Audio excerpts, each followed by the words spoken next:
If everything is not attributed to the all-powerful and all-glorious one, who is the single one of unity, but is attributed to causes, it necessitates that many of the elements and causes present in the universe intervene in the being of every animate creature, whereas that different and mutually opposing and conflicting causes should come together of their own accord in complete order, with the finest balance and in perfect concord in the being of a tiny creature, like a fly, is such an obvious impossibility that anyone with even an iota of consciousness would say, "This is impossible, it could not be." The tiny body of a fly is connected with most of the elements and causes in the universe. Indeed, it is a summary of them. If it is not attributed to the pre-eternal and all-powerful one, it is necessary for those material causes to be themselves present in the immediate vicinity of the fly. Rather, for them all to enter into its tiny body, and even for them to enter each of the cells of its eyes, which are minute samples of its body. For if a cause is of a material nature, it is necessary for it to be present in the immediate vicinity of, and inside, its effect.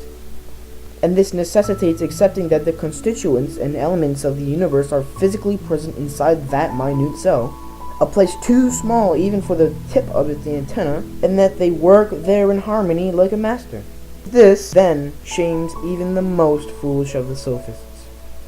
It is an established rule that, if a being has unity, it can only have issued from a single being, from one hand. Particularly, if it displays that comprehensive life within a perfect order and sensitive balance, it demonstrates self-evidently that it did not issue from numerous hands, which are the cause of conflict and confusion, but that it issued from a single hand that is all-powerful and all-wise.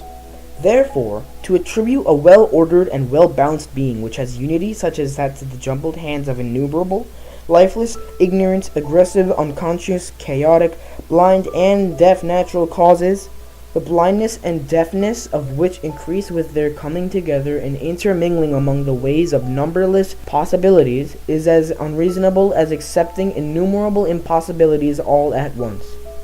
If we leave this impossibility aside and assume that material causes have effects, these effects can only occur through direct contact and touch. However, the contact of natural causes is with the exteriors of living beings, and yet we see that the interiors of such beings, where the hands of material causes can neither reach nor touch, are 10 times more delicate, well-ordered, and perfect as regards art than their exteriors. Therefore,